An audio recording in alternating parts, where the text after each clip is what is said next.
everybody. Welcome back to Up, Up, and Away, a comic book movie review and news podcast. My name is Joe Gilpin. I am joined, as always, by my wonderful brother, Matt. How are you today, Matt? I'm good. Wonderful. I'm also joined today by my wonderful... I am also joined by her. That is correct, by our sister, Melissa. How are you today, Melissa? I'm doing great. How are you guys? We're doing pretty wonderful. I already said good. Thank you for being on the podcast, Melissa. You are a devout comic book nerd to the nth degree. Probably bigger than us. Yeah, and you're a wonderfully funny person, comedic writer and whatnot. So we're really happy to have you on the podcast. We've been hoping to get you on for... Our plan has always been to have you on for the X-Men related movies. Right, yeah. Because that's really your wheelhouse. Yeah. And you can really speak on those. Mm-hmm. But today, we're getting you on for the movie that we're reviewing today. Every Friday we get together, we watch and review a comic book movie. Today we have watched Spider-Man 3, the quote-unquote classic Spider-Man 3. It's a classic for somebody. Yeah, somebody loves it. You know what? It was the best Spider-Man movie of 2007. I don't think anybody... You have to agree. That's like the tagline on the poster. The best Spider-Man movie all year. And every Tuesday we get together and me and Matt talk about all the news that's going on in comic book movie worlds. We're really excited about that. Tuesday we should be coming to you guys with a lot more of that. Please make sure you're subscribing to the podcast so you get all the episodes. Yeah. But today we have Spider-Man 3. Matt, do you want to lead the people through Spider-Man 3? As we said, it was in 2007. This is the sequel to the Academy Award-winning Spider-Man 2. Well, it didn't win for, like, Best Picture. No, it won for Best Special Effects. Sure. It did. I know. Yeah, alright. It was the Spider-Man 3, of course, directed by Sam Raimi. He's done all three of these. Yes. Produced by Avi Arad. He's always doing that. Sam Raimi, Ivan Raimi, Alvin Sargent, who wrote this movie. And that's a lot of writers. That's a lot of writers on a movie. Is Alvin Sargent new to this? Did he write the other two? I don't think he did. Yeah. Oh, is he? Okay. Are you familiar with Alvin Sargent? Not really, no. Because I feel like I would have made a Sergeant Slaughter reference. Yeah. Knowing you. This movie was a Sergeant Slaughter. Yeah. And of course it's returning Tobey Maguire, Kirsten Dunst, James Franco, adds a couple more people. Sure. It is the final of the trilogy of Spider-Man movies. This was not planned to be a trilogy. The Raimi trilogy. The Raimi trilogy. Yeah. But this movie did terribly critically. We'll have you guess it. Let me know. Let's go. Do you guys want to guess the Rotten Tomatoes score? I'm going to say it's 20%. No. No, I would say closer to like 50 because I still think there would be some goodwill from the higher? It's higher. Higher? Shut the fuck up. 65. Ooh, that's close. I remember watching this movie in the theater.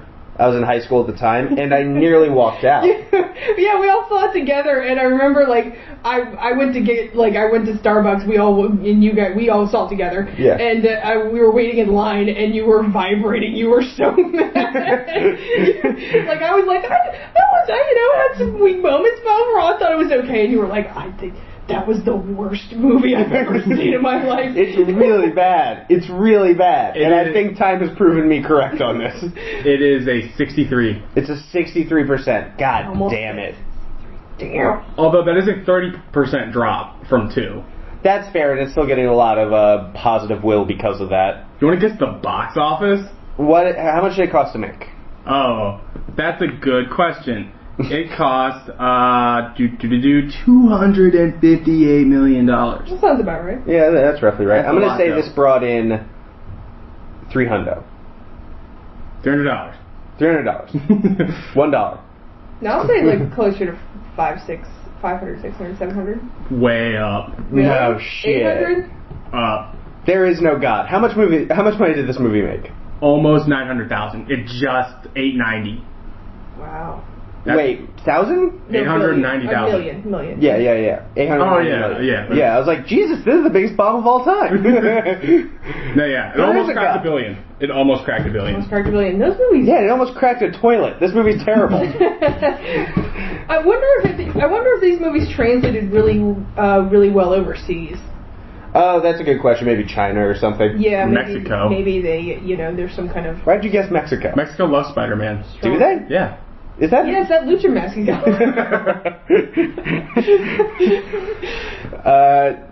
So we are looking at... So even though this movie did relatively well critically and really well financially, they could not get it back for a fourth. They could not make another one happen, and they had to completely reboot the universe. Yeah, there was no steam. Yeah, I think everybody started to leave because I think people were really unhappy with how the third one turned out. Tobey was going to be back. Mm-hmm. Was he? Yeah. Interesting. Tobey was in. And I think that's all you need. Yeah, no, you could have him do a lot of stuff. Gwen Stacy stuff. You don't necessarily need Kirsten Dunst back. No, not necessarily, but I mean, it'd be nice. You could have her pull like a Lois Lane in Spider-Man 3. I want a vacation. Superman 3. Yeah, Superman 3. I want a vacation. I'll not be here this movie, and just walk out of the scene. Alright, you wanna hop into this thing? Sure, we are now going to get into our beat-for-beat breakdown of the plot of Spider-Man 3. Alright, the movie opens typically in those credit scenes for these Spider-Man movies. Super 2000s-y credit scene, again. And it shows you basically what's happened in the first two movies. Yeah, they did this in the second one, where they just show, like, shot for shot exactly what's going on, scene to scene, like in stills. the first ones. Yeah, stills. Yeah, it's like something you see in a Disney Channel show. Yeah. Now you're all cut up on season 2 of... Corey in the House. Yeah, exactly. He was in the house. He sure was in the house last season. Halfway through, he wasn't in the house, but he got back in that house. He got back in, thank God. It's a groundbreaking show about child agoraphobia. That's the Frank Miller reboot of Corey in the House. Once the film actually starts, it has Peter and Mary Jane on a date. Yes. And on a big web. I guess that's just their dates. Sure, and they take us through what's going on in Peter's life. Yeah, he's all secure with himself. His life is going great. Yeah. He's very happy. He's the number one in his class, which we finally see smart Peter. Yeah. So that's nice to see. We see that he's a couple smarter. times, yeah. Yeah, he's killing it. We actually see that he's smarter than somebody else in his class, too. Yeah, it's not just that he's in a class of smart people. He is crushing it. Yeah. The city loves Spider-Man. Every newspaper, save one glaring exemption. Even the New York Post loves him. Yeah, everybody loves Spider-Man. His life is going fucking awesome. Yeah, and it's at this point that him and Mary Jane are just kind of talking about life and shit like that. Sure, their life together. Couple shit. And, but we see, like, a meteor kind of crash down into, like, right near his moped. Yes, a meteor from space nearly hits his moped. And, it's like, well, alright. It's a little convenient that, the alien symbiote, which we see... Yeah, it's pretty convenient. I mean, I would have liked to have, like, had some kind of... Like, maybe this alien symbiote was drawn to him somehow. Yeah, sure, he's a very powerful person, or right. something about fate. Maybe they could have been talking about fate right beforehand, or destiny, just to... At the bare minimum. Just to juxtapose it with something. While all this is going on, though, MJ, her life, also doing pretty well, yeah. we're going to say. Yeah. Mary Jane Watson, as played by Kirsten Dunst. She is an actress in the Tony Award-winning Broadway show. Yes, there's all these signs outside the show she's in that says, like, Tony Award-winning best musical, you know. Yeah, so it's one of the biggest shows in the world. Oh my god, Hamilton. it would be, yeah, it's like she's starring in Hamilton. Yeah. It's insane how well she's doing. I mean, if she's basically on the level of, like, the people who end up, you know, singing in Frozen. Yes, exactly. And, Peter goes to see her show. He's sitting in the front row. And the camera pans up, and Harry Osbourne is also at that show. And he's got binoculars for some reason. Yeah, he's watching the show. He's still keeping tabs on Mary Jane. Yeah. He still holds a candle. And he's also looking at Peter. He's got, like, a snarl to him. Because he knows Peter is Spider-Man. And Spider-Man killed his father. Yes. And as Peter leaves the show, he actually sees and runs into Harry. And they have there's still a strife there. He says, "You got to hear me out." Mm-hmm. And Harry's just like, "Fuck you, pussy." And he gives him a big jerk off motion. Yeah, basically. I wish. And it's basically at this time that we see that Harry, he goes home and basically recreates the accident or not accident. No, but but he's got the goblin juice that he douses himself in to become the Green Goblin. Yeah. Is this his first time doing this? Is this like, has he been dousing himself over time? It's a great question. Because if it's the first time and the only time, assumedly, that's a really big deal that we play off in like 15 seconds. Because it's so different from the Harry Osbourne character that we've been given so far. Yes, and it's very different from the transformation of his father, where it killed him. Yeah. And he had to be reborn. Harry's just standing there, purpose-driven, just in the mist. It's still Harry. Yeah. Yeah. Yeah, we get zero change from before and after this mist, which kind of makes me think that maybe he's done this before and he's a little more used to it somehow. Yeah, maybe he's worked the kinks out. Yeah. But it's dumbass Harry. Right. Yeah, Harry was never a smart guy. Yeah. Right. Yeah. It makes no sense that he's figured out all of this and he's just running this goblin enterprise out of his house. Meanwhile, we also meet another villain, Flint Marco. This movie just goes boom, villain, boom, villain, boom, villain. They just kept going. Meanwhile, he's played by Haden Church. He's an escaped convict, and he climbs through his daughter's bedroom window, and we see that she is a sick child. Yes. And she has a breathing apparatus, a lot of medication. He seems to be giving her Pain. we seem to be giving her some letters. He seems to be giving her some letters, puts them under her pillow, and as he goes and changes his clothes and goes to the kitchen to get some food, he's caught by his wife. Yeah, the letters they said, like, return to sender, like his wife did not want a relationship with her daughter. Yeah. Alright, that makes a lot of sense. And those two begin to have an argument basically in the kitchen outside of the daughter's door, and she comes out, and it's a really powerful scene. It's a great scene. I love the wife in this scene. She is so strong. She is so protective of her daughter. And she gets across just this exasperated frustration of like, please stop. I know that you want to see your daughter. I know that I'm the bad guy in not wanting you to do that, but you can't do this. Right. It feels like a play. It really does, yes. Yeah. That small set. And, it's a better play than the one Mary Jane did. Yeah, literally. kind of like a Tennessee Williams kind of thing. Yeah, it's very stage-like. And also we see with the daughter, she comes out, she gives him a locket with her picture in it. And he then tells her that I will get the money to cure you. Yes. And we also had the wife tell us, basically, the audience, that he killed a man. Yes. That Flint Marco murdered a man. He is a murderer. And he's a murderer and a thief. Yes. Yeah. You were always a thief, but then you became a murderer. She was okay with the thief part. She understood it. Well, Right. yeah, I mean, she didn't like it, but New York City, they were man. working through that. But then he crossed a line that she was not comfortable with. Right. Yeah. I'm going to say now, most of the Sandman stuff up until the third act, pretty much, and even some of the stuff in the third act, is really good. It's very strong. It's the best Very stuff in the movie by a wide margin. If the movie was about Sandman, we'd have a great movie. Yeah, really emotional. To say it's the best stuff in the movie is not damning it with faint praise. It's very good. Yes, it would be the best stuff in the first movie, I think. absolutely. I like this more than I like anything in the first movie. Yeah. Yeah. Now we hear the police sirens outside the apartment. Flint goes down the fire escape into the night, running away from the police. Now Peter, at this time, he's going to his aunt's house, or her apartment now, because she got foreclosed upon, we saw. Sure. And he tells her that he's going to propose to MJ, and that he wants the ring. Or I think she gives him the ring. She does. She offers. Yeah, because we saw him window shopping for rings, and it was like layaway. He was like, ooh, maybe. Yeah. You have to spend 2 months pay on a ring, and he makes like $8, so it's doesn't really work out well for him. He like goes into one of those like things you put quarters in. Yeah. Did you eat the ring part, the pop part of this ring pop? This is a Minions ring. I will be your minion. Nah, sexually. Peter, this is a very new direction for you. I'm very confident. Aunt May tells him the story of how Uncle Ben proposed, and it's a very sweet story of them like swimming to a little island, and I don't know where he kept that ring While he was swimming over there. That's what we were wondering watching it. It's like, wait a minute, because he's like, and then he pulled the ring out. It's like, wait a minute, you already talked about how nice he looked at his swimming like trunks or whatever. Yeah, it was in his mouth. Yeah. You throw it up.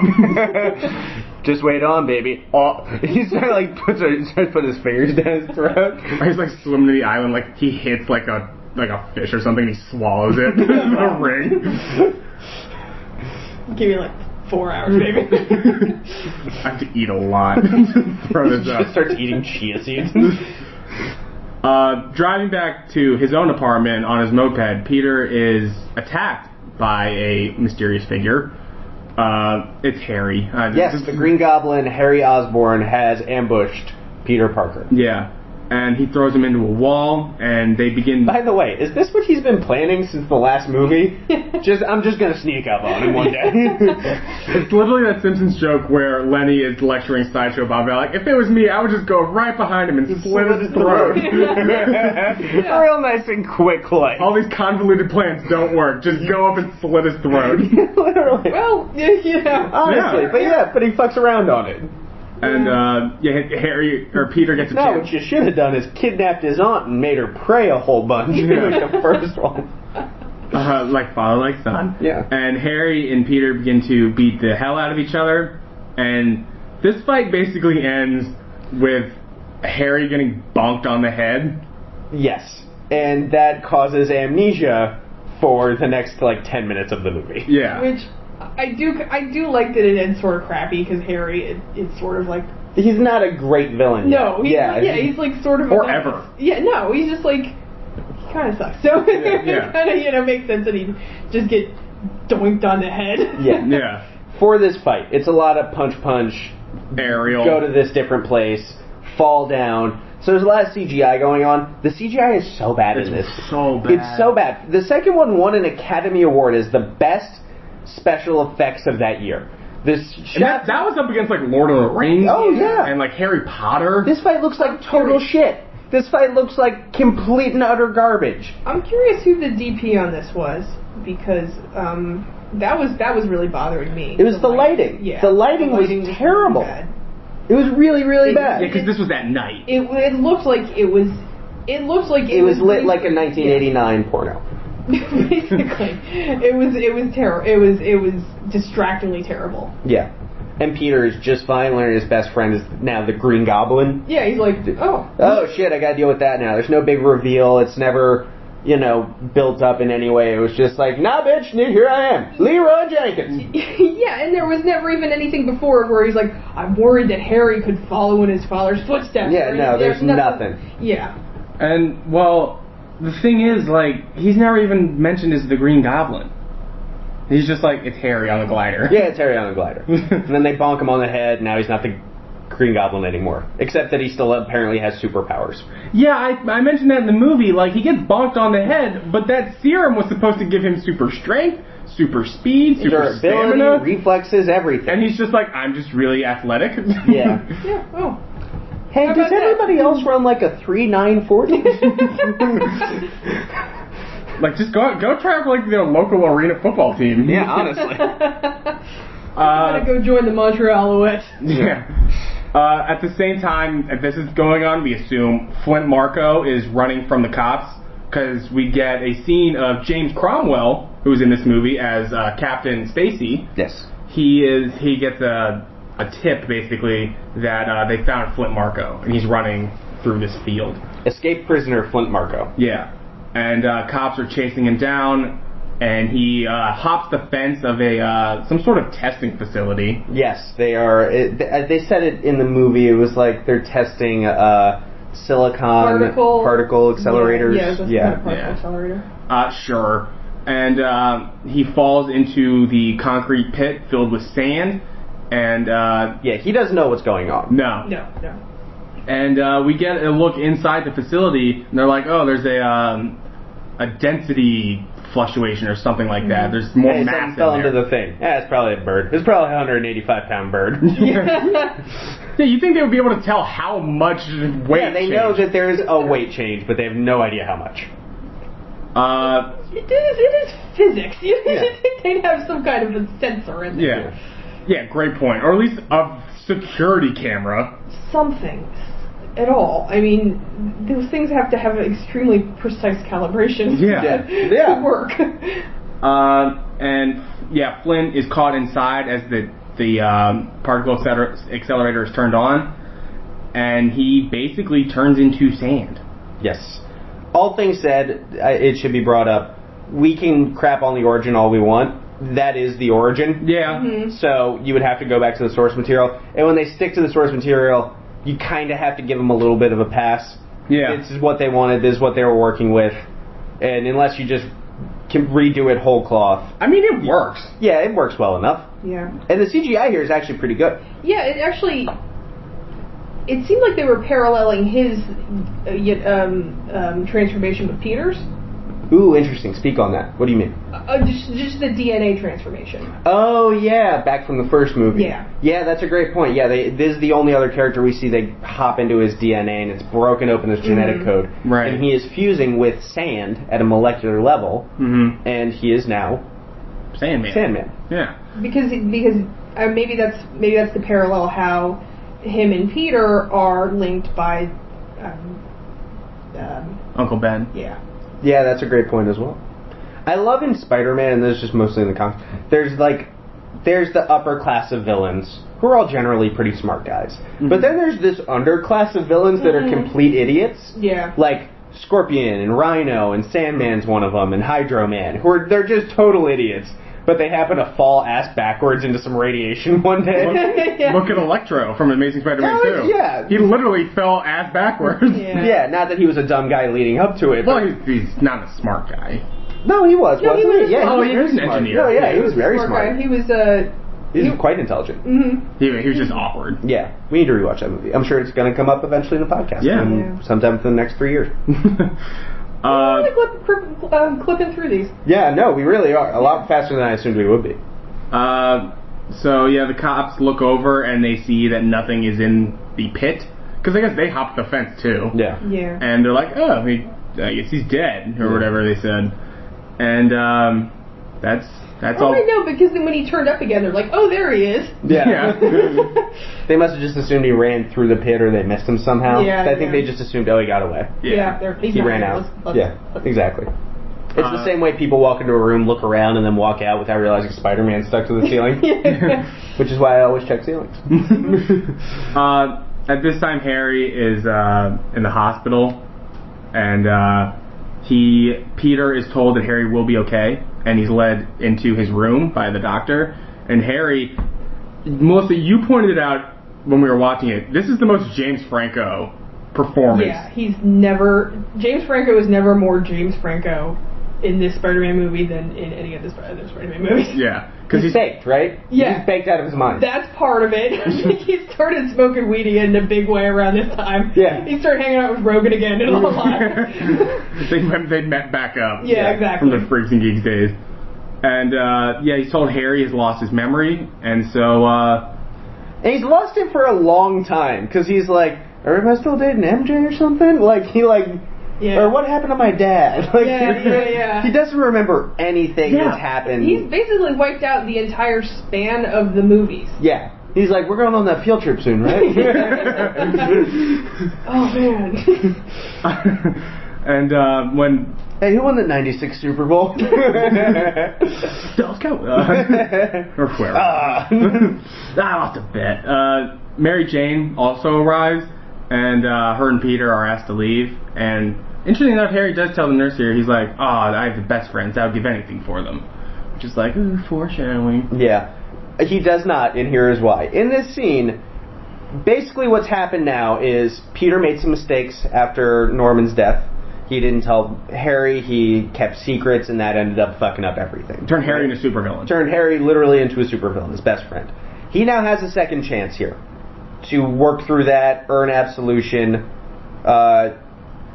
He is going to fuck it up again throughout this movie. Yeah, and that's not even dealt with really on a scriptural level. No, they never touch on it in any way. The movie's completely blind to that happening. Yeah. That he is presented this enormous... That was the first thing I saw when we were watching. Yeah. Oh, he's got a second chance now to do right and form his friend into a positive force instead of a negative one. Right. Especially because he just has these powers now. Right. It's shown he's like got crazy reflexes and strength and stuff. Now we scene shifts back to the particle accelerator, and it begins to stir into a humanoid shape. Yes. And so Flint Marko is alive. And I said at the time, this is the best scene in the movie. It's the best scene in the movie. The best scene in the movie, there's not a word of dialogue. Yeah. It is Kane reforming slowly. Flint. Flint reforming into a human. He's failing over and over again, but he keeps going. Mm-hmm. He's indefatigable about it. He forms into a human, to like a sand monster at first.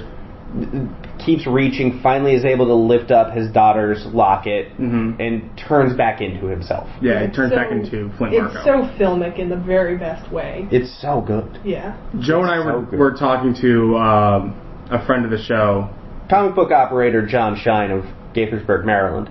And he was telling us that comic book shop operator. He also really liked this. Yeah, we just mentioned, we're going to go talk about Spider-Man 3 for the podcast. He's like, you need to talk about how that the Sandman stuff is actually quite good. Yeah. And we are, because it is. And this scene in particular is great. And Thomas Haden Church does a great job. Yes. We'll get to him when we do the character breakdown. So he just basically climbs out, I guess. At least stand. He can kind of fly. Yeah, we just see him starting to walk away. Yeah, and so back at Peter's apartment, he's admiring the ring that he's planning to give to MJ. When she knocks on the door, he gets all flustered. And he goes through this big long thing like, what do I do? And he just puts it in his pocket. It lasts like 45 seconds. Come on, guys. Yeah, it's like, clean that up a little bit. Yeah. He lets her in, and she's very flustered because she had just read a negative review. There's a lot of takes in this movie where I feel like they told Tobey Maguire, just go. Just go and do you. Yeah. And we'll get it on film and we'll see what happens in editing. And yeah, she's very upset, saying just how that review really upset her. But like, sure, she's gotten a lot of negative reviews for her work on Broadway. Yeah.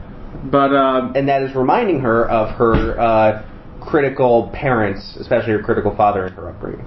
Yeah, and Melissa, you brought it up when we were watching it. Is like, you'd think she'd be kind of used to it. Yeah, it seems like this was the first review. Yeah, this was the first review. And this is the only review she talked about. Yeah, this is she. It seemed like this was the first bad review she'd ever gotten. And it's like, looking at Kirsten Dunst's performance is not the case. All right. I'm making myself known. Which I mean, if you hit that level where you're starring in a Broadway musical, Tony Award winning. Yeah, the Tony Award winning. You know, you've taken some lumps. Yeah. Somebody hates everybody. Everybody has, find it. This is for anybody in the podcast.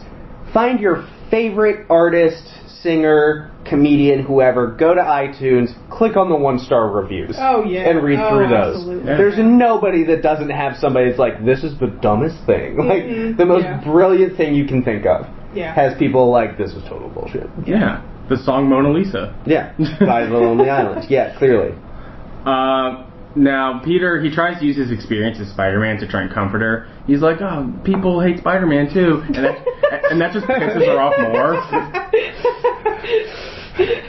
He's so emotionally tone deaf to her. Yeah. He's so emotionally dumb. Yeah, he's really, I mean...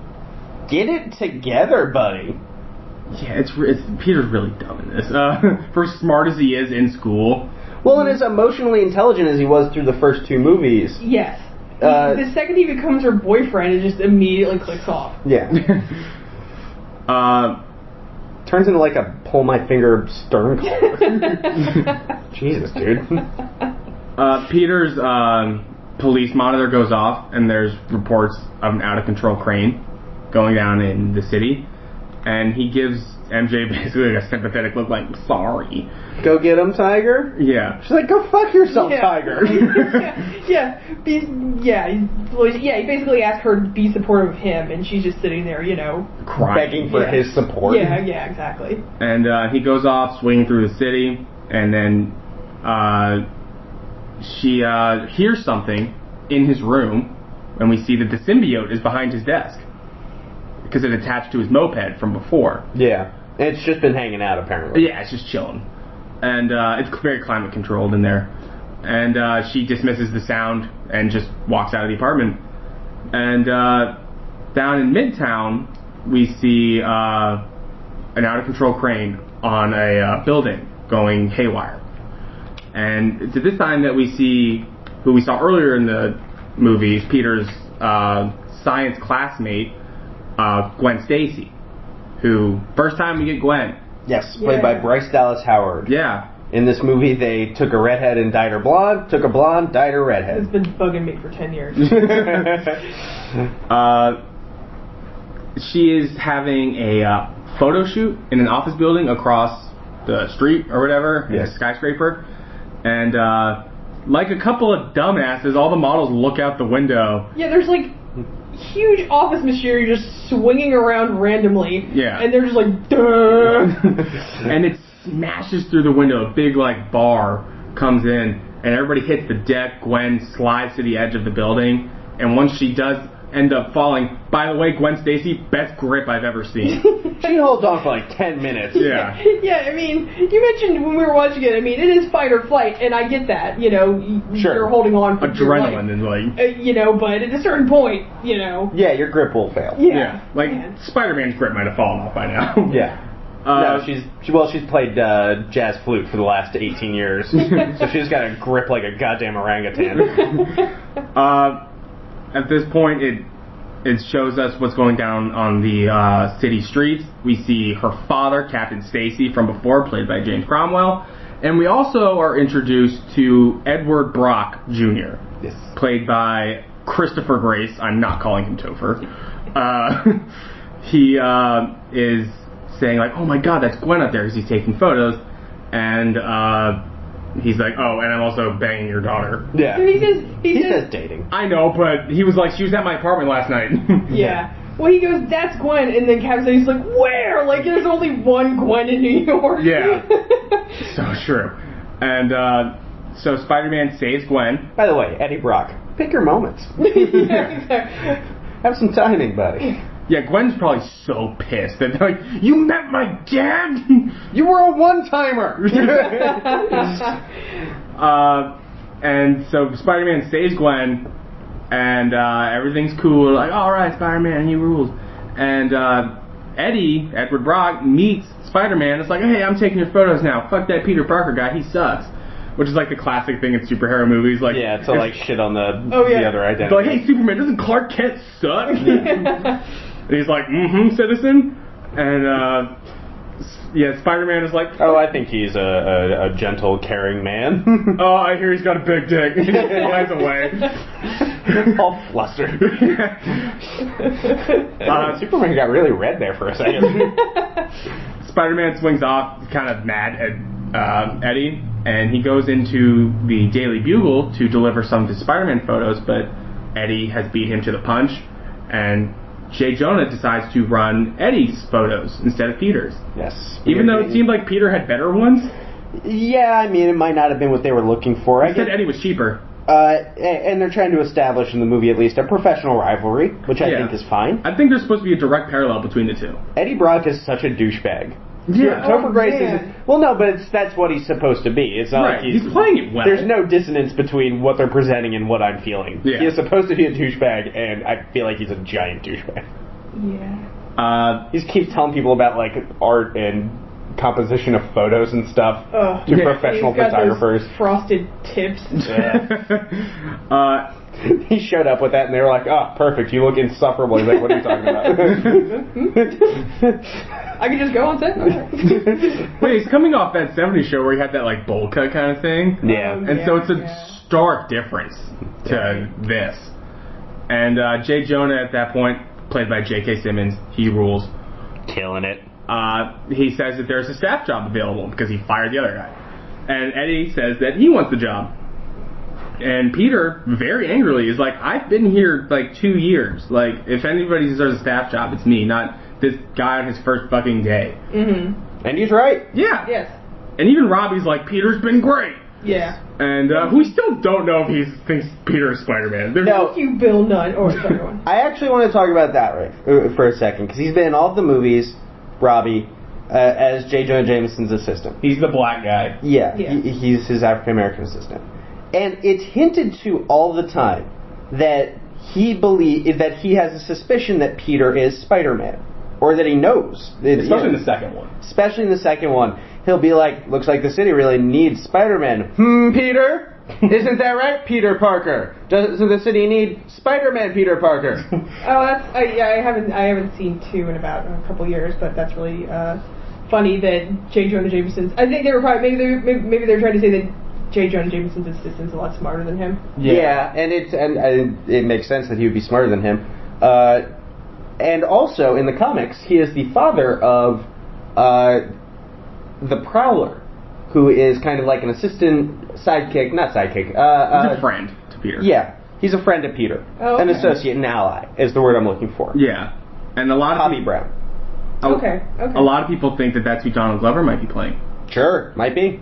Bobby Brown, Prowler's a great character. Donald Glover? Yeah, in Spider-Man Homecoming. Oh, I didn't know. Yeah, he's in that. Oh, wow. Yeah, dopeness. We still know who he's playing. We know who just about everybody else is, but he's one of the few mystery characters. Yeah, there was that funny Hannibal Buress thing this week where he's like, I'm one of the dumbasses who doesn't know that Peter Parker's Spider-Man. Yeah, he confirmed that he's the gym teacher. And he's probably like, whoa, Peter Parker's really athletic. Yeah. Hannibal's great. That's going to be really funny. Eddie explains that he wants the staff job. I said that. And so the two are basically like feuding with each other because Jonah gives them a task like, whoever brings me the photo of evil Spider-Man wins. You get the staff job. And Peter's like, oh, you're never going to get that shot. And Eddie's like, no, you're a douche. Yeah. I slashed your tires on the way up here. What? Oh, man. So the scene shifts to Mary Jane walking into her rehearsal for her play. But she learns that she was replaced. She's actually walking into auditions for her replacement. Yeah. Super awkward. Yeah. And it's weird to have an actress who's doing this bad be fake fired in a movie for being a bad actress. That had to be a little uncomfortable for Kirsten Dunst. Do you think she understood that the weird parallel there? I have no idea. I know she was going through a lot of drug problems at the time. Yeah. But she's just, I'm not getting anything from from any of her scenes. She's just not doing a good job. Yeah. I don't think she's written well, to be fair. No, the character's not written well. Yeah. Do we see her actively doing poorly as an actress? No, I mean, because we see the show from Peter's point of view. And it looks fine. Yeah. Yeah, it just looks like a stupid show. She just is walking down a flight of stairs and singing some song. Yeah. Yeah, we never see her fuck up a line, or maybe she gets some staging wrong, or she falls down the stairs. Yeah, something. That'd be great. I feel like we should have seen her fuck up something. Yeah. You know what I mean? Or she's have to be just. Yeah, she's like unprofessional. She's like waving at Peter or something. Something. Anything. Great physical bit for the podcast. Yeah. I'm just waving really hard. Like a 4-year-old in a play. Waving at their mom. Yeah. Hi! like a 4-year-old on the turnaround of a merry-go-round. Yeah, and as she is leaving the stage and the building, she walks into a bunch of applause, and she's like, oh, me? Basically like our grandmother. When she sees like a bunch of applause, she thought it was for her. And so, but she quickly realizes that it's for Spider-Man, who's receiving a key to the city for saving Gwen, because I guess it's the greatest thing he's ever done for the city. Yeah, I was going to say that. Is that a big enough victory to celebrate, just that he's saved this crown? That is something the crane thing? That is one of the weakest points of this trilogy, is we don't get a good enough sense of what Spider-Man's done. Yeah. Well, I don't think much has happened, because, I mean, if you look on J. Jonah's wall, all there is the Doc Ock poster. Yeah. And if you think about it, like, Green Goblin killed himself. Mm-hmm. Otto Octavius saved the city. Yeah. Do you think these celebrations maybe just happen all the time? Like they have he's got a bunch of keys. he's got like a storage house down. It's like 2 a week. Yeah. But there's no way. You know, this is like a big deal. Yeah. And we see Harry is there, and him and Mary Jane have a quick conversation, a very bad conversation filmically. Yeah. And it's like sometimes more super baked Franco. Yeah, he was like, I got bonked on the head. Like, that might be a quote. And she was like, I wish sometimes I would get bonked on the head. And he literally goes like, bonk. Kirsten Dunst like kind of clearly looks off camera for a second to the director, like, is this going? Are we still okay? Oh, thanks, Harry. Yeah. And he's like eating like cotton candy. And it is really funny when you see it from that angle. It's like, oh, James Franco's just high as a kite. Yeah. He just saw a scene where he gets to be super laid back and chill, and he's like, oh, I get it. Yep, I know what to do here. He's like a super weird dude who's baked, so it's like, oh, that's what happens. Yeah. And we see Peter. He arrives on scene as Spider-Man. Gwen Stacy's actually introducing him, and she's like, and ladies and gentlemen, Spider-Man. And what a burden on this victim. Yeah, that is true. You'd think like it would be cool if Captain Stacy did it. Yeah, which would make sense. He's like a city leader. Yeah, and his daughter got saved. And it would be an interesting thing compared to like J. Jonah. It would be awkward in the next part though. Yes, it would. That's a good point. But also this scene would have saved Peter a lot of trouble. That's true. You gotta give the people what they want. Spider-Man kissing the old male. There's like some weird girls who are like, okay. Yeah, it would go around on Tumblr like, Dad. This scene in particular is completely ruined for me by one extra. She is a woman off to Bryce Dallas Howard's right shoulder. Yeah, she's pretty prominently seated. Yeah, she's right next to Gwen Stacy. She's wearing like a beige pantsuit. If you want to rewatch the movie, and when Gwen Stacy's like Spider-Man, and he swings in, it's his big entrance. Yeah, she stands up like everybody. Everybody's like, "Yay!" She overacts the shit out of this. It's unbelievable. She puts her hands on the side of her head and is like, oh my god, swaying back and forth. Like, she's like, oh my god, it's Spider-Man, and it takes me out of it every time. It's literally like she was trying to play to someone who is 1,000 feet away from her. It's like she's trying to portray to someone a mountain away that she needs to be excited about something. Yeah, it's like how you have to when people do shows at Disney World. That's that level of they're in the Mickey Mouse costume. That's how big they are. Yeah, and that's what this woman did. Yeah, I don't know if Sam Raimi. I don't know if he couldn't fire that extra. That's what I said at the time. I was like, that might be someone's wife. It's like the head of Sony's sister or something. Exactly. But fuck that scene. And then Peter swings in and weds to the scaffolding and goes upside down onto the stage. And he basically tells Gwen Stacy, he's like, kiss me. Yeah, no, he straight up says, plant one on me, lay one on me, something like that. Are you sure? Yeah, they'll love it. The crowd will love it. And meanwhile, Mary Jane's gawking at this situation. Yeah, she's horrified. She's so upset. That's her rightfully so. What a fucking asshole. He's being an enormous asshole. And she kisses him, because how can you fault Gwen there? No, he said yes. She rolls down some of his mask, revealing that it is a white guy, as Peter Parker, or as Spider-Man, I should say. And somebody lost a bet.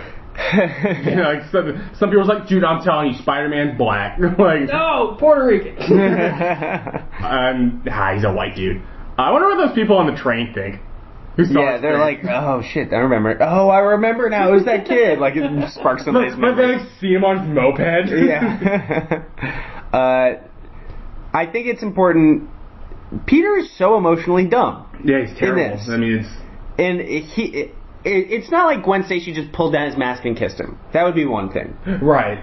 He asked for it. He's so cocky. He's verging on a personality disorder. Yeah.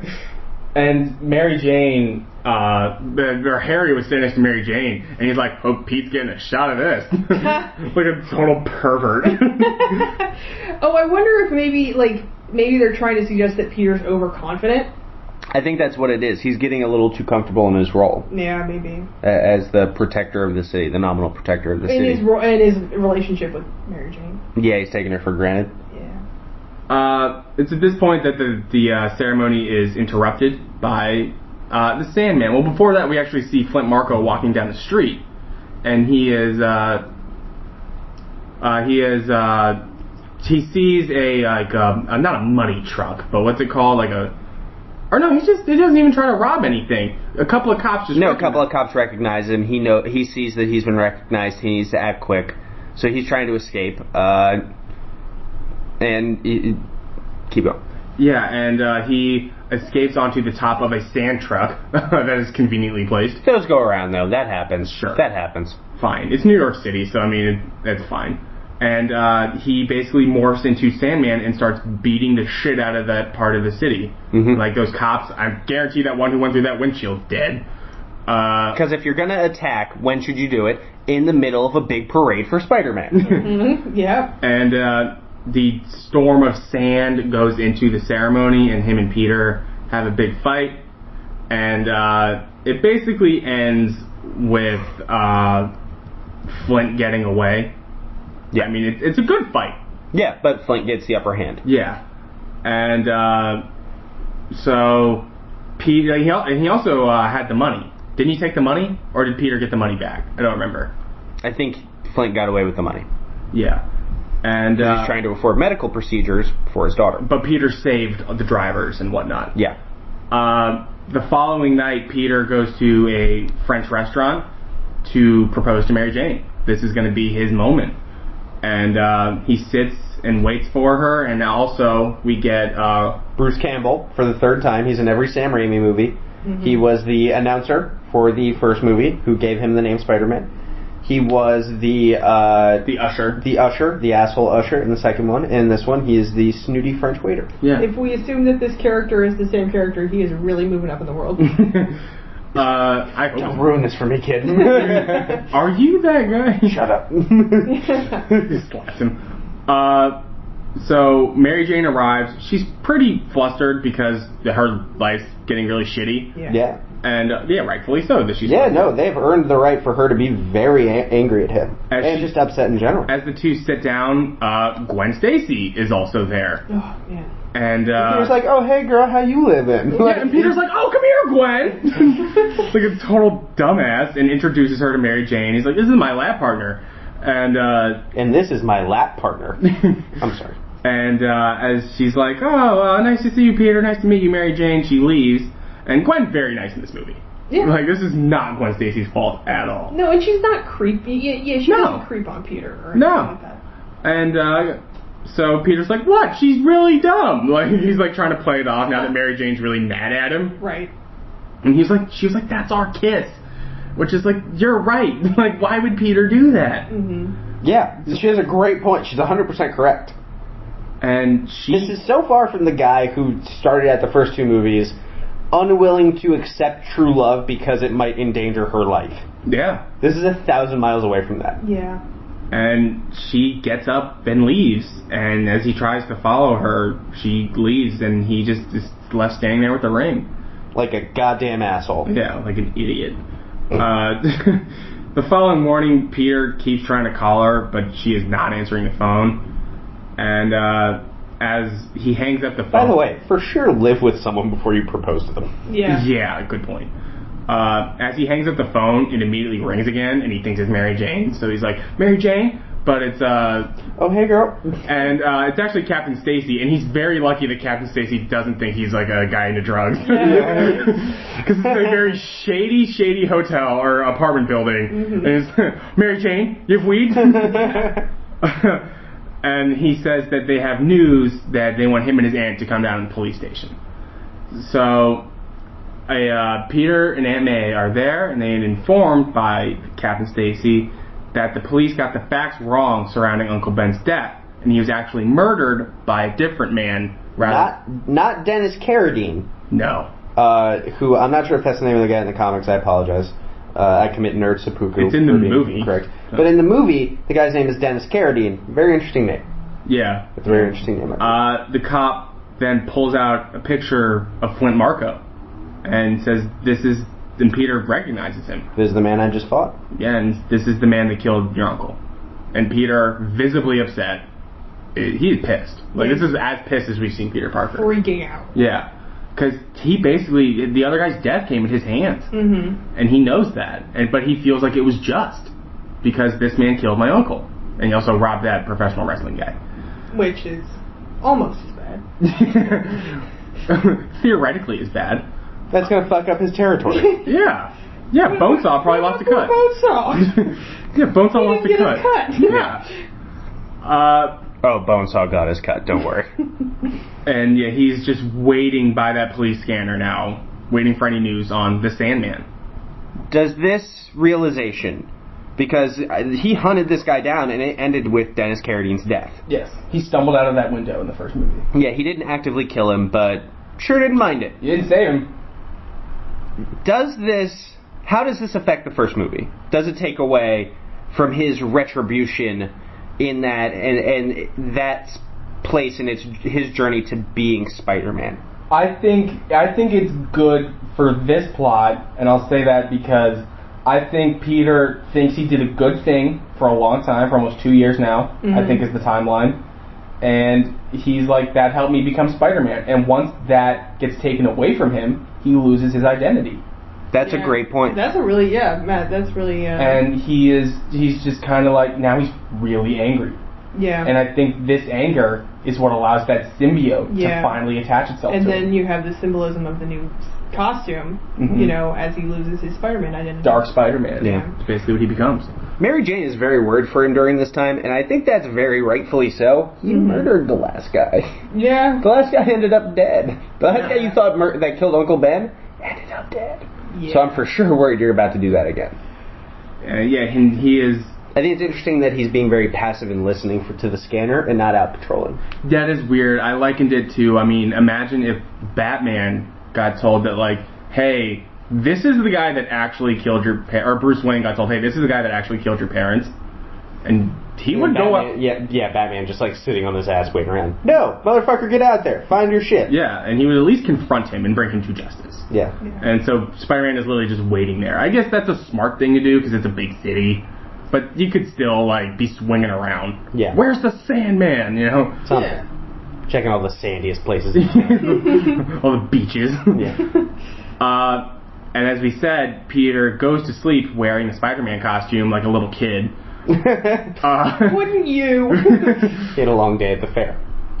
He falls asleep, and the symbiote, the black meteor substance, that has been hanging out for quite a while in his a apartment. couple weeks, we assume, begins to attach itself to him. And he basically wakes up on a building. And he's like, he's looking at his suit, he's like, the power. He's like, this is incredible. And the next day, we assume he takes it to his professor, Dr. Kirk Connors. Lizard. The lizard, but he's Dr. Kirk Connors here. He analyzes the substance and says to Peter not to get any of it on him. Yes. And he does not recognize anything that this could be related to. This is not a terrestrial substance. Yeah. I don't know if he says it goes that far. Doesn't he? He doesn't say this is alien, does he? I don't remember. Because I don't think he made that leap. Okay, my bad. I don't remember him saying that. But he did say that it is a symbiote and it needs a host. Yeah. And as I said, don't get any on him, but he already did. So Peter at that point goes home, and on the scanner he hears a report that the Sandman has been located. By the way, from here on in the movie, I think everything from here up is not great. No, it takes but a turn. It's fine. But it definitely takes a turn. As soon as he sees himself as Black Spider-Man, this movie is officially way too busy. Yes. It officially has way too much going on at any given point, and nothing can have everything has 80% of the time it needs. Considering that Harry became the Green Goblin, then he stopped being the Green Goblin by amnesia, all the Sandman stuff, all of the Mary Jane stuff. Yeah. Yeah, he Gwen almost Stacy got stuff. engaged and then he's not engaged. There's 1,000 things going on in this movie. And Eddie Brock and... Yeah, what act are we in? Yeah. This might be like a 7-act structure. So he goes to where the scanner told him that Sandman was located, and Eddie Brock is there. And he's like, whoa, love the new suit, Spidey. I would say this is probably the beginning of the second act. Everything up to when he gets symbioted, I would probably call the first act. Yeah, I can see that. And Spider-Man destroys Brock's camera. Yes. And which we're like, good. Yeah, He is being a douchebag. But Eddie Brock, I will say, so far, seems pretty professional. Sure. He's just out there taking photos. Yeah, so he's trying to make a living. He's dating Gwen, and he wants to marry her. That's what he told Jay Jonah. And but we also see when Spider-Man destroys the camera, we see that Eddie just begins taking random photos. Yeah, random photos of the background for some reason. Yeah, and Peter goes into the subway system and confronts the Sandman. And this is another good fight. This is a really good fight scene between Spider-Man and the Sandman. They use Still the no power. quipping. Still no quipping throughout any of these Raimi movies. Yep. I thought we might get it in the third one. Nothing. But never. We never get any. Might have gotten less. Like, yeah. the third act, he was kind of joking around, but Yeah. we'll get to that. And so they do a really good job of using Sandman's powers to be creative in how they fight. It's not just punchy, punchy, punchy. Yeah. He's actually like, oh, now it's a big fist. Now it's doing this, and then He's a little Green Lantern-ish. yeah, it's true. It's a good analogy. And Peter, during the fight, realizes that water begins to dissolve Sandman. Sure. He starts out thinking it. Well, he's Yeah. made of sand. What does that mean? What can I use against sand? Yeah.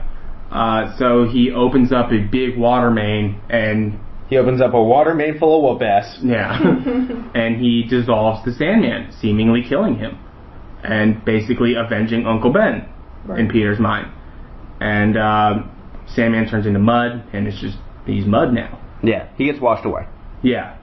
Peter, he goes home, and he actually argues with his landlord, who returns, Mr. Ditkovich. Yes. He's a lot more emotional and withdrawn and angry. His hair's all changing. He's got eyeliner on. Yeah, he's super, like, scene kid. Yeah, he's very Like, emo. Yeah. Out of nowhere. It really was out of nowhere. He then slams his door on his landlord, and he's very shocked at Peter's outburst. He's like, he's a good kid. It's like, that was weird. Peter's looking in the mirror and realizes that his black suit is altering his personality, so he does take it off. And with that goes the eyeliner and the hair. Yes. Yeah. Like the symbiote. He's like zipping it and unzipping it, and the eyeliner is like popping up and fading back. I imagine the eyeliner is symbiote. Yeah. It was like coming down. So he then goes after Mr. Ditkovich is like, oh man, he's a good kid. He visits Aunt May and tells her that Flint Marko was killed last night by Spider-Man. He's proud of his kill. Yeah, he's very proud of himself. And she's like, oh, that's not good. That revenge can take people over like a poison and change them. She gives another very wise Aunt May speech. Yeah. And Peter is like, ugh. Pretty much word for word. Yeah. And they say something during this scene. Apparently, these kids are supposed to be 20 years old. It's been 2 years since Uncle Ben died. Yeah. Which means these kids are all 20 years old. Mm-hmm. Yeah. What the fuck? Because he died right before graduation. So these movies have been happening fast. Yeah. Yeah.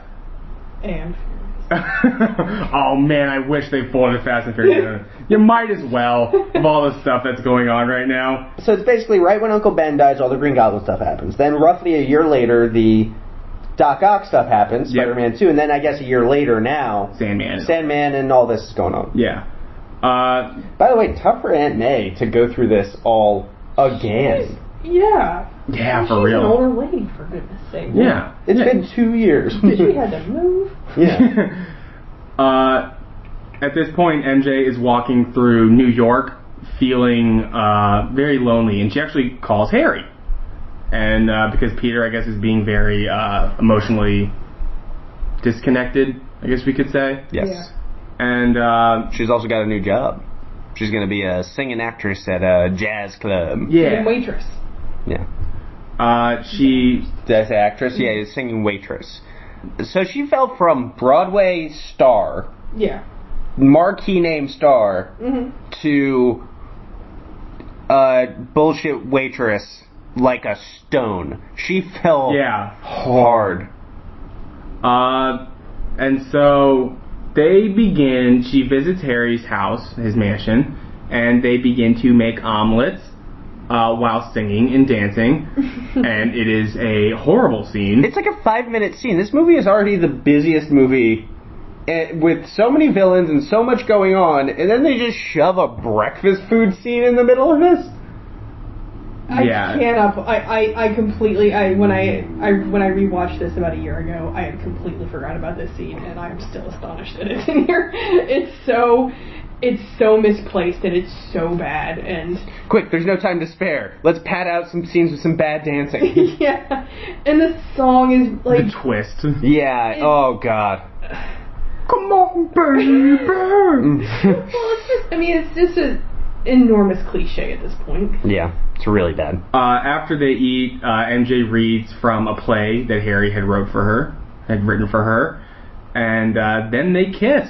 Yeah, Harry had mentioned earlier that he had written her a play. Yeah. Which is very creepy. Yeah. he wrote it in high school. Hey, I wrote you a poem. Is maybe alright? Yeah. I wrote you a play. Is very intense. That's like 100 pages. Interior. Like it's very precise. Yeah. St. Swithin's Day already. It's really bad. Replied Aunt Helga. Okay, but in this movie... Yeah, they kissed. Yeah, they've kissed. MJ kissed Harry. Peter kissed Gwen Stacy. Is it the same level of transgression? Well, Peter did it in front of Mary Jane. He did it in front of Mary Jane. He did it as Spider-Man. And he did and Mary Jane and Harry used to date. Right. All important things. Peter did the kiss that was like their special kiss. Right. Great point. Is it the same level of emotional transgression? Who's gone further away here? Peter. Yeah, I still think it's Peter. Peter's being more of a dumbass. Peter made this happen. Yeah, and I think that Mary Jane is like... She's kind of driven to this by his behavior. Interesting. Yeah, I completely agree. You know, he's being a really bad boyfriend, and she's kind of left in the woods, and it's Harry's right there. And this is like nice guy Harry. Yeah, this isn't evil Harry. Yeah. Harry, he's never been better. Never been nicer. Yeah. And she needs that more than ever. Yeah. And it's after they kiss, she realizes that she doesn't actually feel anything for him, so she does leave. And he becomes evil again. Yeah, and he becomes the Green Goblin. Not kidding. He looks in a mirror. He's like, "Oh shit! Right, I was a Green Goblin." That's what girl will do. Yeah. Basically, yeah. And he sees his father, played by Willem Dafoe, give him like a little speech, and he's like, "They're all bullshit, you know. Go at least have a lamp fall on his head." Yeah, at least get him bonked again. Have Bernard do it. Yeah. Yes, his butler Bernard. We will talk about him soon. Yes, we will. So Mary Jane. I'm a mixtape on Bernard. Mary Jane arrives home. To go. Mary Jane arrives home and hears Peter leaving her a message on her answering machine. And as she finishes, she is thrown against the wall by the Green Goblin. Harry has come for her. And with his mask off, he tells Mary Jane that there's something that she needs to do if she wants Peter to live. And very cryptic. And the next day, Peter is strolling through the streets and sees an article. This is like, he's become dark again. Yeah. And he sees an article about Spider-Man stealing money from a bank. And the photo was taken by Eddie Brock. And so, knowing this is bullshit, he recognizes it as an altered version of one of his past photos. And he goes to the Daily Bugle, tells J. Jonah Jameson and everybody there that is a fraud, and Eddie Brock is fired from the Daily Bugle. And now they have an issue, a retraction, which pisses off J. Jonah. But he doesn't. He really, he rakes his own ass over the coals. Yeah, like you said, Joe, he's pretty professional, and then now he's not. And then apparently, no, he was not, because he got desperate to get that staff job, and he cost himself. And I think it's a great scene, actually. Yeah. Himself. And then... Congratulations. You played yourself. Yeah.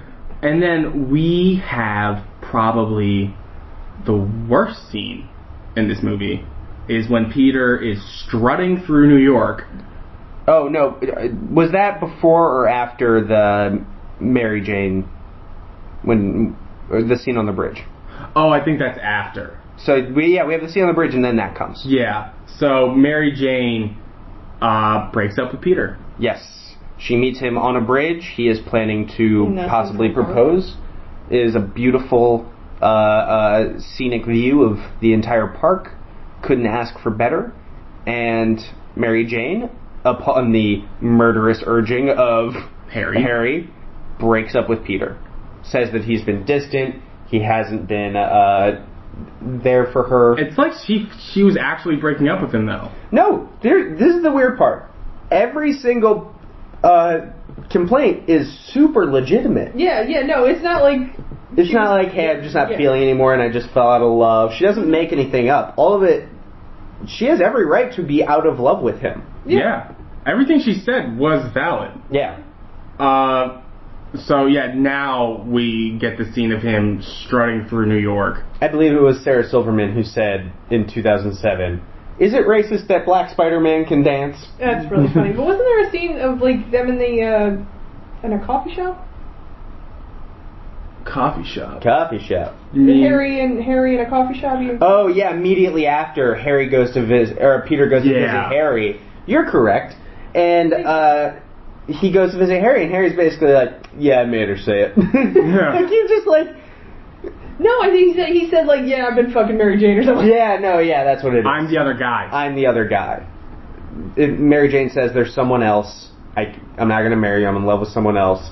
And Harry's like, guess what, bitch? That's me! Woo! I had amnesia. I was still getting it. What? What was the point of him having amnesia in this movie? For him to be nice for a little while and well, he's a sociopath. He can do that. Getting back together. He can do that just by being a sociopath. Yeah, but it's Joe. Just stop. You're trying to get blood from a stone here, Joe. So the audience likes him? I guess. Or just so we don't have to deal with some Green Goblin shit for 20 minutes. Yeah.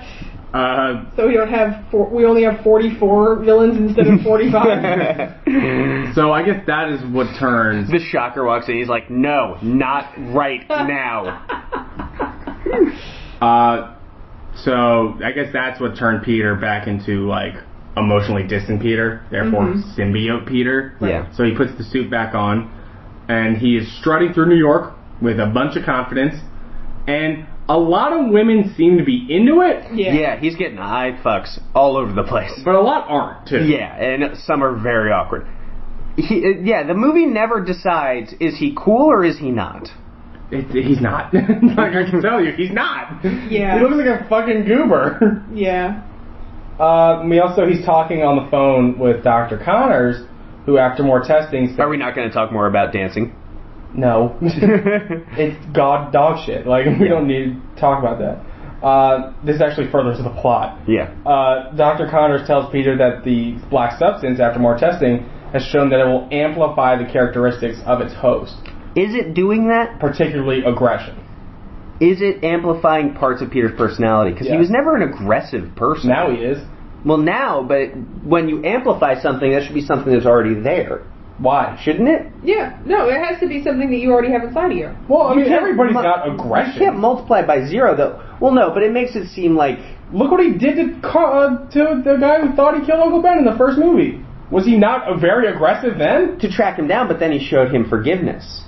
And so it should be the most dominant parts of Peter's personality that shine through when there's amplification of his personality. I just think that's a weird line to put in there when you are not amplifying everything. They could just say it's like the rabies vaccine for this weird piece of aggression in him. Well, it says it amplifies aggression. That's what Dr. Connors said. Well, then he needs to say it just amplifies aggression. Okay, well, he said it amplifies everything. Yeah. But also, that explains later on why Eddie Brock's able to have fucking spider powers. Kind of. There's something else that explains that they never explain. Alright, but... So, Peter goes into the Daily Bugle, basically demands the staff job, hits on Betty Brant, and... Slapped her on the butt. Yeah, he might, actually. And so, he's just like, J. Jonah is very caught off guard by this new Peter, as is everybody. And the last part of that little dancing montage is when Peter struts into a clothing store. The dancing montage where it appears he has been possessed by the ghost of Austin Powers. He buys a black suit, like a shirt, tie, jacket, whatnot, and begins to gyrate right there on the sidewalk before making his way to wherever he was going. Oh God, I hate that scene. So that later that night, we see that some mud falls out of a sewer pipe, and it's like, okay, here's Sandman. He begins to morph. There he is. Yes, he has figured out a way to reform himself. And reform, not reform himself. And he looks at the locket and is like, I'm gonna live up to my promise. And so later on, Peter is taking Gwen to the jazz club where MJ is now working, to make her jealous, to make Mary Jane jealous. And when she gets up to sing, Peter jumps up and just starts playing the piano. He's stealing the scene. And he launches into a full dance routine throughout the entire jazz club. He's like sketching it out at home. Yeah. Then I'm going to jump on the chair. And he starts dancing with Gwen. And Gwen then realizes that this was all a ploy to make Mary Jane jealous. This jazz club scene is my Vietnam. It's really bad. She leaves. Gwen leaves. Actually, she apologizes to Mary Jane, which shows you about her character. Good for Gwen. Yeah, very. This is strong for her. And is this the last we see of Gwen Stacy? Yes, right? I think so. Yeah, right? Yeah. I think so, yeah. And Peter tries to talk to MJ, but the bouncers try to throw him out. Peter, being very, very much stronger than them, beats them up, basically. And when MJ tries to step in, he knocks her to the ground. And Peter is like, he kind of snaps him back into reality, seeing that he hit a woman. And he leaves MJ. He hit MJ. Well, he hit, the love of his life. Yeah. Nominally. So Peter, realizing he has an identity crisis, dons his black Spider-Man costume and swings up to a church tower where he, because of the bell tolling, the suit starts reacting to it. Yeah, the suit starts freaking out. Randomly. Yeah. He had no reason to believe this would happen. Yeah. That's my problem with this scene is he just happens to do the one thing that would take care of this. Yeah. It could. You might not be able to get wet. We just didn't see that. Yeah. But that's always been the thing about Venom. Sonic vibrations destroy him. Right. Or at least incapacitate him. Yeah. Well, the moment he hits the point where, like, oh no, this suit is destroying me, like... Yeah, he then immediately is able to take care of it. Yeah. Yeah, that's true. And at the same time, Eddie Brock is in that church praying to God to kill Peter Parker. Interesting scene. I actually kind of want to talk about this because this really caught me off guard. He is begging for God for violence against Peter. And then that prayer, in a lot of ways, gets answered. Mm-hmm. Yeah. And I think that's very interesting storytelling. I actually like that. Sure. I think it's super coincidental, like in too strong of a way, that he is at the church where that happens to be going on. Yeah. But I'm okay with that. Am I wrong in this? No, yeah, and I like that God listens to Eddie Brock and just does whatever he wants. Yeah. That'd be a great plot device. That Eddie is just like a Jesus man, and he's like Ned Flanders. Yeah, he has a weird hotline to God. So Eddie hears that something is going on in the bell tower and walks to the staircase and sees Peter Parker as Spider-Man. He's like, Parker? I will say it is crazy of Eddie Brock to want Peter Parker dead when Peter didn't really do anything bad. No, he outed him. He was just his professional rival. But, I mean, that was, well, I guess Eddie's a jackass. Yeah. We assumed that Gwen broke up with him over it. We never find that out. But he was like, I lost my girlfriend. Yeah. Maybe they were never really dating. I was going to say this at the end part. Yeah. I think there's a stronger subplot that you can headcanon in this, that they were never actually dating and he's just being a little delusional. Right. And it kind of tracks like the first Spider-Man, like how Peter keeps trying to talk to Mary Jane, but it's just over like hung up phones and stuff. Yeah. You know what I mean? Or he's like waving to her, but she's actually waving to the people behind him. Yeah, and I think that this might track in a very similar way, where we never have any evidence except for a nice conversation they have, but Gwen's a very nice girl, that they are dating. Yeah. They're certainly not as serious as Peter and MJ. No. And he wants to fucking get married to her. Yeah. He's like, I want They to might marry have her. been like on one date. He did say that they were on a date the night before. He said she was over at the apartment. So, Yeah. could have been a... He was peeping on her. Yeah, I was about to say, maybe he had some binoculars. So, the symbiote begins to crawl off of Peter and onto Eddie before basically consuming him and turning him into Venom. He's never called Venom, but we all know that Eddie Brock is Venom. Yes. Currently in the comics, Flash Thompson is Venom. Ooh, maybe Tony Revolori will become Venom. Maybe. Peter, that night, is visited by Aunt May, who tells him despite everything that he might have done to Mary Jane, he can still make things right. And he feels this is a very good Aunt May scene because he feels comfortable again. It's like Peter Parker's Peter Parker again. She is best used in these movies to come in for a scene, drop some wisdom, and get out. Yeah. That's when she is best played. Yeah. Or when she's getting railed by Tony Stark. Yes. That's in the upcoming movies. That's not these God movies. willing and the creek don't rise.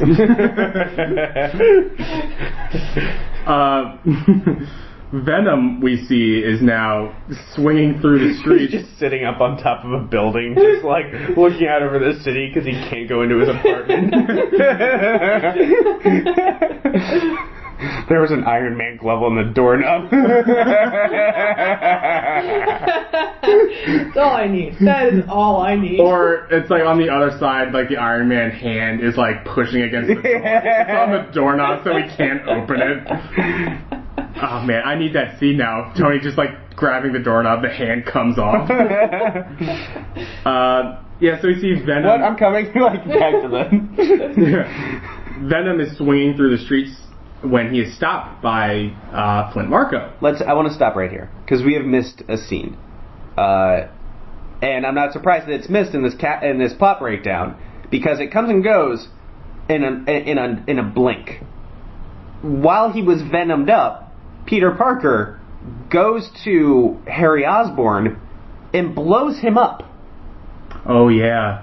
And this is his best friend, and he essentially kills him. Yeah, he took a pumpkin bomb. Yeah, he takes a pumpkin bomb and throws it into the rest of the pumpkin bombs at Harry's apartment, in Harry's lair. He just goes, beats the shit out of him, and he's taking care of business, quote unquote, in a very like Punisher kind of way. Yeah. Mm-hmm. And leaves him for dead. We're left to assume. Yeah, sure. And it goes with no emotional moment. Right. No blink. No, but I thought we were friends kind of thing. No, nothing. It's played for absolute nothing. It was played because later on they wanted that moment to have happened. Yeah. Yeah. And so, Flint Marko, he stops Venom, and he's like, hey, let's team up. Yes. They find each other on the street, they basically bump into each other and say, team up, team up! And then end of the scene. So... They both want to kill Spider-Man, they're going to team up. Yeah. So... Immediately rush to the next scene. Yeah, where they take MJ. Where that's already happened, and for the third movie in a row, Mary Jane Watson has been abducted. Yeah. They kidnap her and hang her in a taxi cab in a web suspended like 80 stories above the ground in an under construction skyscraper. Peter sees the report and changes into his blue and red classic Spider-Man costume. Yes. So it's like Spider-Man's going to save the day. There is some ridiculous exposition from from the news guy right before this. He's like, we're all waiting on Spider-Man, who is now seeming more heroic for some reason. While this symbiote Spider-Man, who doesn't seem like the real thing, maybe that's the reason he's been weird lately, and this man-sand kind of creation have taken Mary Jane Watson hostage for the third time this has happened, and they are waiting up there for him to come and fight them. What a moment this will be as we move towards the end of whatever saga they happen to be in the middle of. I wish they got a real newscaster for that. They did. They did. That's who is it? Is Harry it one guy? Fishman? Harry. Something like that? Yeah, it's not like a big guy, but I hate when they get like the New York one guys. Yeah. It doesn't count. Yeah. What a shitty plan, like, to just challenge Spider-Man to a fight. Go up, like, do what Harry did. Just find him and beat the shit out of him. Yeah, for real. Sneak up behind him, slit his throat, real nice and quiet. Like, No. no, if you invite him to a fight, he has time to prepare and come in the right way. Mm-hmm. It's a terrible plan. It was Hal Fishman. Oh, okay. That was the news anchor. And so at this point, Peter goes to Harry's house and is like, "Hey, I need help. I need your help." Because we see that Sandman is a gigantic. Yeah, he's taken on a lot of sand. He's retaining sand. Well, we've all been there. Yeah. We have all been there, honey. And he is 4 stories tall, sand monster. Yeah, he looks like a video game boss. Yeah. So he's like, "I really need your help. MJ needs your help." But Harry's like, "No, fuck you, get out of here." So Peter leaves. Well, and he turns around. And shows him the scar. And he shows him his face. Half of his face, and we assume parts of his body as well, is burned beyond recognition, and his eye is dead and, like, off to the side. Yeah. He's horrifically scarred. Right. He's horrifically scarred. And Peter leaves, and as Peter leaves, it ushers in arguably the worst scene in the comic book movie. If I may. Joe, take it. Drop some fire. The butler, what's the butler's name? Bernard. They call him Bernard. Bernard comes in and says, "Actually, sir, I probably should have said something before this, but I was there the night your father died, and I treated his wounds. Actually, he died by his own hand. He was Green Goblin and an evil guy, and I should have told you this a long time ago. I know you've been turning into a monstrous, murderous supervillain. Been keeping tabs on that. But I couldn't find the time. You ever feel awkward? So have I. It's the worst drop-in of a Deus Ex Machina kind of thing. Yeah. It's unbelievable. He could have saved so much trouble. I'm speechless that this is the plot device that we are hinging the third act of the movie on, and our heroic team-up, all off of this fucking asshole butler never found the time to get around to letting his buddy know that actually his father was the one who was wrong. Yeah. What the fuck is this scene? Can somebody else talk on this? Because I can't hear right now. I'm so mad. Well, imagine if Alfred pulled this shit. To Batman? Yeah. He could have died. Not just he could have gone out and killed somebody. He could have died. Yeah. He could have gone out and he was trying to kill Spider-Man. He almost did die when he bonked his head. What the fuck is this? This is the worst. This is my 9/11. Jesus. It's your. I know. It's your comic book 9/11. I know. It's a very serious thing to say. I say it seriously. That's what this trilogy was all about. Don't hire incompetent servants. Yes. That's literally. If you can take anything away from this trilogy. Yeah. So you got to do your due diligence in finding these people. Like as you said, Joe. I mean, the entire third act hinges upon this. Harry's return to the light. Yeah, through his arc is completely. Yeah, it's through Bernard. And it's so fun. It's like a reshoot. It's unbelievable. Joe, you and I were talking about that. It's like, this seems like they went back in and were like, no one will buy if Harry's just like contemplating it. You could easily just have Harry, who still loves MJ, perhaps, has feelings for her, see that like, oh, Mary Jane's been kidnapped. I have the ability to help. I'm going to go help. I don't like Peter. We're not going to necessarily be friends, but we're going to team up because we have to. Yeah. That's as strong a story as what happens. Enemy and my enemy, man. Yeah. Yeah. You could very easily do that. There's no problem with that. It seems like this got dropped in on the 5th rewrite, and they just never really gave it another thought. Yeah, you could have him, like, be futzing around, because he's been, messing around with his dad's, glider and stuff. Yeah, his little lair. He can find some videos or something. I don't know. And then he wouldn't find proof of that he killed, or that he died by his own hand. But maybe something that he lied to him about. Lied to him. He engineered the glider in such a way. Right. Something. Yeah, maybe scienced the shit out of it. It was like he mythbusted it. Yeah. It was like, oh man, he had to have done it like that. How about this? Off the top of my head. His father, before he did the original Green Goblin experiment, recorded a small little video note for Harry. it somehow makes Harry view everything in a different circumstance, and I love you, son. Yeah, just something. Hey, remember I love you. Remember to trust the people around you. Go to people in their time of need. Something like that. Because he said his father loved Peter. Yeah. All throughout high school. What if there's a thing there like Peter's your best friend? Hang on to your friends. Yeah, something, anything. Yeah. That'd be great. How it happened and you can still have Bernard giving that fucking tape. Hey, I should have given this to you a while ago. You can still have that weird scene. Just do both. It's bad. And then that's the last we see of Bernard. Good. I hope he walked out and had a stroke like Alfred in Dark Knight Returns. So Spider-Man swings into construction site, but Venom attacks him. Swings in front of a flag for some reason at one point. Yeah, Jesus. That's the only, like, the cities are behind you Spider-Man kind of moment. And they're all we get. fighting. Yeah, we don't really get that in this movie. I assume because they didn't have time. But we needed that omelet scene. Yeah. We had to make a choice. So, Venom and Spider-Man are fighting. Peter tries to get Eddie Brock to settle the problem a different way, but he declines. They topple out of the web, have a mid-air fight. Who am I fighting? Eddie Brock in the symbiote costume? That makes sense. Like, he doesn't, like, question it at all. Yeah, that's true. Like, yeah, that's He weird. swings up and he has no idea what's going on. He's like, Eddie! He's like, how'd you know that? Peter's New York is so small. Yeah. It's 6 people. So Sandman appears, and as he's being held down by Venom, Sandman just begins pounding him into a girder. And at this point, Harry flies in, pumpkin bombs Sandman, and the team up is on. It's a nice little heroic moment. I Yeah. have no problem with that moment in a vacuum.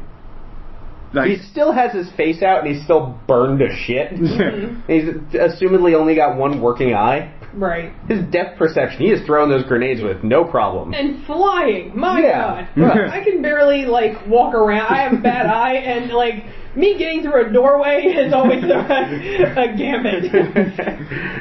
so there Always takes a few tactics. Yeah. Peter forgives Harry. He tells me he forgives him, and the two fly off. Peter's taking on Venom. Harry's taking on Sandman. Some nice little comedic moments. They're not that funny, but they try to be. We've officially launched into a video game. Yeah. And so... By the way, Flint Marko, now just some bad guy. Yeah. No more of the daughter stuff. No more of the emotional weight. No more of the reasons behind anything. Completely lose all the great stuff we had in the first half. Yeah, I'm here to kill Spider-Man. Yeah. Flint Marko would just say, fuck you, halfway. He would dip out, fuck this, halfway through and dip out. Hey man, I can escape and just not do this. Yeah. Right. So Venom knocks Harry off his board, and he's about to stab Peter, who he has strung up, but Harry runs in and gets impaled by his board. Small note, should have glidered in, You think? like his dad did. But I mean, he was stabbed with the glider. Venom was it's using kind of- the glider. Oh, was that a part of a glider? I thought that was just a piece of rebar or something. No, when he was going to Mm-hmm. stab Spider-Man, it was the glider. It was Oh. Because like the prongs were out or whatever. And so that's what I Harry, meant by reverse engineering the glider. Yeah. yeah, and so he sacrificed himself for Peter, and he falls to a different part of the construction area. Mary Jane, who was saved from that taxi cab, runs down to help Harry, and he tells her to stay by his side because he knows that shit is not good. So Peter, realizing during the fight that the sound vibrations from a bunch of tubing is affecting Eddie. Pipes, bunch of pipes. Yeah. He sets up this big perimeter, begins to beat the shit out of these pipes with another pipe.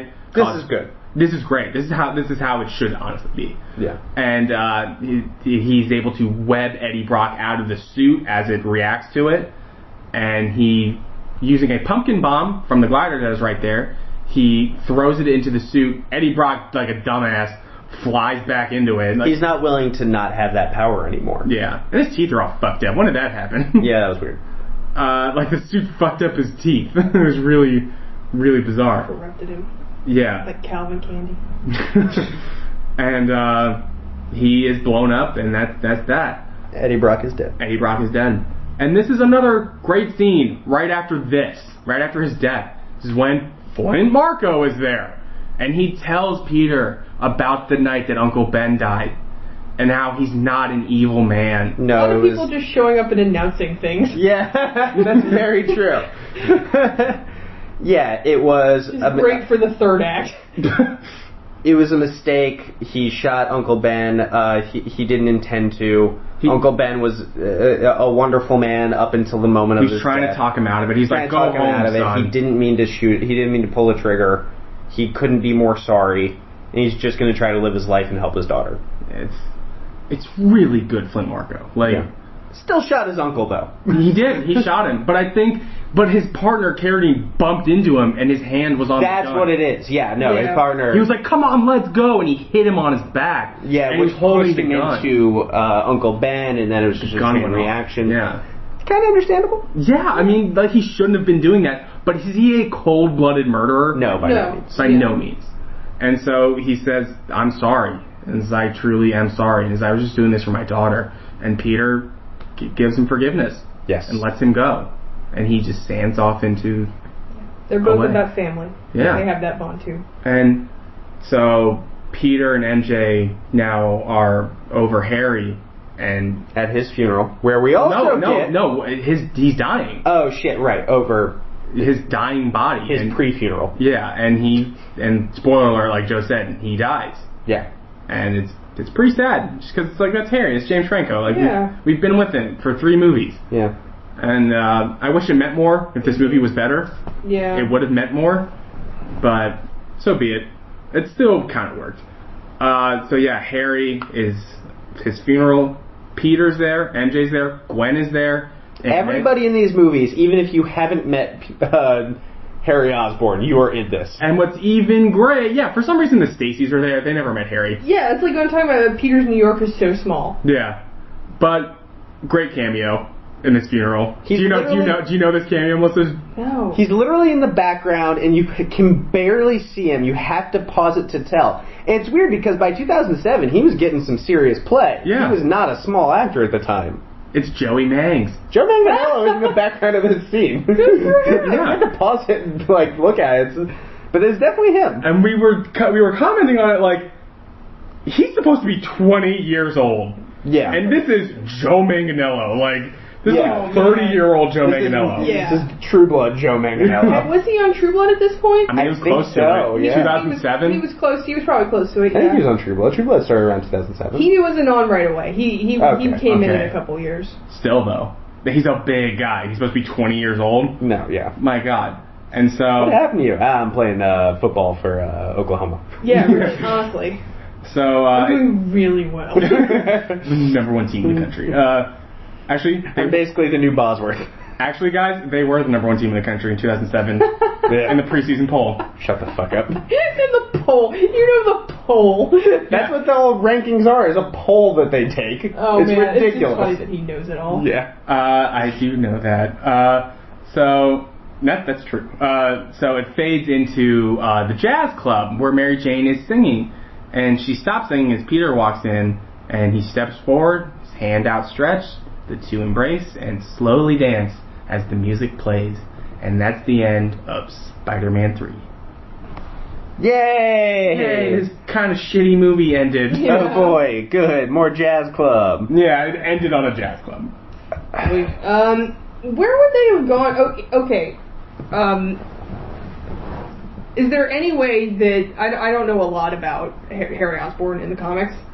I know a bit. Where could they have... Is there any way Franco would have been back for a 4th one? Force Ghost. Boy. No. You know what could have been cool for a 4th one is maybe there's a hobgoblin kind of thing, and you're not sure if it's Harry Osbourne. Ooh. So maybe you don't necessarily get James Franco back, but he's present in the movie in the question of, is Harry back? Is this a zombie kind of thing? Problem with that is it is a 3rd glider villain. How about that's the main villain. You can make it happen. But how about we get a rhino? Yeah, sure. Scorpion or you have Spider Slayer kind of thing. Yeah. Oh, he's got such a good rogues gallery. Yeah. He's got the best Marvel rogues gallery. Yeah. Oh, easy. By a mile. Yeah. We're getting Vulture, which is exciting, and Shocker. That's true. And Toyman. It's gonna be dope. Yeah. So those aren't even big villains. no, but they're gonna work in the Chameleon, Mysterio. Oh, I love Mysterio so much. Do you think if they did Mysterio that he would be like a special effects guy? I would hope so. Or do you think he's gonna be an actual sorcerer? I would hope special effects guy. Okay. You can do both though. You know, Melissa's not gonna be happy about this because she doesn't like the character very much, but Carnage. Yeah, I like Carnage. Oh, Yeah. I like Carnage. I'm just scared of him. Yeah. Cletus. Because he was very big when I was little, and he was so scary. Yeah. Because he was being drawn by, I think, Todd McFarlane at the time. Right. Yeah. And Todd McFarlane's art scared me. That's why I don't know a lot of... Fair enough, fam. That's why I don't know a lot of Spider-Man, is because that's when I started reading comics, was the Todd McFarlane era, and it was scary. scared the shit out of me. You're That's adorable. I'm 6 years old. It's adorable. Let's talk a little bit about the characters in this movie. All right. The biggest one. Let's start with Peter Parker's Spider-Man. What is his arc through these movies? He went through emo. this movie. Like, yeah. Okay. It's like he's a total dumbass socially. I think if you had to be generous, his arc is learning to appreciate his relationships more. Yeah. But I think that there's something. In the previous two movies, his arc was learning to let people in because he was afraid that if he let people in, he would hurt them. And in this movie, that is proven correct over and over again. Yeah. Anyone that's close to him does get hurt. He should not Or have dies. close relationships at all. Harry died. And Harry died. MJ could have died. Yep. It's been 3 times this bitch has been captured. Uncle Ben died. Uncle Ben died. So Gwen will die. Yep. Yeah, Gwen Stacy. Enough said. How do you think Tobey Maguire did in this movie? I like Toby. I do. He can't play cool. He can't play cool. No, he obviously I don't think they had what, this movie was going to be back when they cast him. Yeah. In 2001. Probably I mean, was casted. probably 2000. 2000. Yeah. And so, I mean, I kind of feel bad for... Yeah, he's asked to do a lot in this movie. He was asked to do a lot of different shit. I feel like he was, if I may, trusted a little too much with some of these takes. Yeah. To no, it's Toby's doing a great job. It's like he really, I think, needed better direction or to be reined in a little bit more. Mm-hmm. Well, I think when they were asking him to do comedic cool, takes. well, when they were asking him to do cool, he was doing comedy. Yeah. Yeah, but it wasn't funny. It was sad. Yeah. It's confusing. Yeah. I think it was openly confusing because he would do it to one girl and she'd be like, oh yeah. Yeah. And then he would do it to some other girl and she'd be like, bitch please, swipe left. Yeah, yeah. Well, I think Andrew Garfield could pull it off. His Spider-Man could have done that. Because I think he's cooler. Well, he's a little bit lighter too. Yeah, and he's more handsome. Yeah. Yeah. But I am comfortable enough in my sexuality to say that Andrew Garfield is a better looking man than Tobey Maguire. Not to say that Tobey is ugly. No, by no means. I agree with you. I'd like to see Tom, if he could do it, Tom Holland. I hope they never do it again, but I'm saying, just never do that again, guys. They won't. I trust Kevin Feige. Mary Jane Watson, as played by Kirsten Dunst. As we said, I think she's given a little bit more to do, especially at the beginning, with her just frustration with Peter. Well, I buy that. Yeah, no, I think that's actually pretty good. I think she conveys it well. Yeah. I think it's also because I am also looking at Peter while he's doing all this, and I'm like, you're a fucking idiot. You're being a shithead. And she's like, yeah, you're being a shithead. I'm like, you go, girl. Like, tell his ass off. Yeah, let's go. But any moment where she's not doing that, though, is not good. Yeah. Yeah. And Kirsten Dunst, she's not a terrible actress in other things. Really good in Fargo. Yeah, really good in Tower of Terror. Jumanji. Yeah, nailed it. Do you think they'll bring her back for the second one? The Rock one? The Rock Kevin they Hart might. one? Because it's not a reboot. It's a continuation, that's it's a continuation. Right. I bet she's hoping they will. Yeah. I think a cameo. Yeah, think a little cameo? I think so. Yeah. Maybe they put her in she's still big. Maybe they put her in the Bonnie Hunt role. No, I don't think she's gonna have a big role. I think she's just gonna be there. And maybe they'll talk to her for a second. They were they tracked her down or something. Maybe you were affected by this. Oh my God! Look at that small-toothed chimp. Wait, sorry. Oh my God! I'm so sorry. Oh God, Joe. Her little brother in that movie didn't go on to really do much. So if you were gonna, I'm sure he's around. That's what you're saying. But I think Kirsten would do it. I think she would do it. I'd like to do it. I'd like to see her do it. I think everybody would. I don't know if I'll see that movie because I've seen nothing from it so far. Oh, I'm probably going to see it. I love Jumanji. But anyway, let's get back to this movie. Plus, it's got The Rock. Yeah, and Kevin Hart. And there's another actress in it who I forget. Mary Jane Watson in this movie. Karen Gillan from Guardians. Oh. She just got attached to Jumanji. What is... I want to talk about Jumanji. Welcome back to Jumanji Cast. Mary Jane, what is her arc through this movie? What's her story? It's trying to adjust to Peter. Yeah, it's trying to be the supportive girlfriend that Spider-Man needs while still living her own life and trying to be her own person. Yeah. She doesn't succeed at that. No. The end of this movie is just like, you were really mean to me, but like, you saved me again. Yeah, so. Balancing her own needs with being, being with somebody who is not going to be a good boyfriend. I mean, being Spider-Man's girlfriend, It's awful. Yeah. How could you it doesn't work. Mm-hmm. It would have been much better if this movie ended. She was like, I got another part. Yeah, she's still that fucking waitress. Like, yeah. It's not good. Her life is still in shambles. Yeah. She has no professional prospects. She has no emotional prospects. Yeah, for all we know, she's blackballed. The problems at the beginning of the movie where they're kissing other people, they still exist. That doesn't go away because you pulled somebody out of a giant web created by a space monster. Yeah. Yeah, it's just...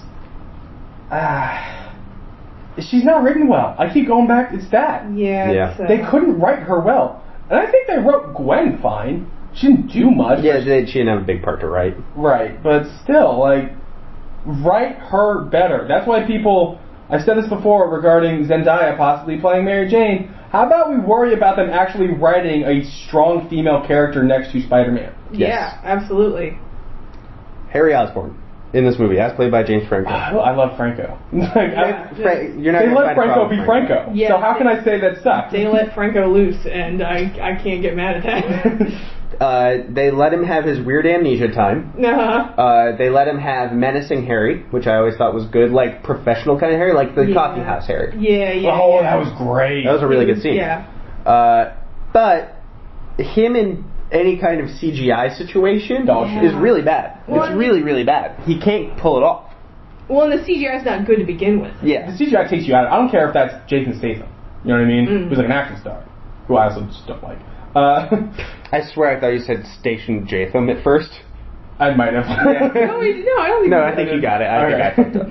But that CGI was so bad, it doesn't matter who's doing it. Yeah, it was really bad at times. It was really shockingly bad. That's why I'm kind of glad that they're still remaking Spider-Man. We can't do that. We have Spider-Man 3. Go watch that. That's Spider-Man. Who is this? Nerds who are always mad when they reboot stuff like this. Yeah, by the way, they're like, can we just not do the Uncle Ben stuff? I want to time it out. I think the Uncle Ben stuff in the first movie, in Spider-Man, takes I'm not kidding, 90 seconds maybe. Yeah. And that we whole get Bonesaw for half of it. Come on.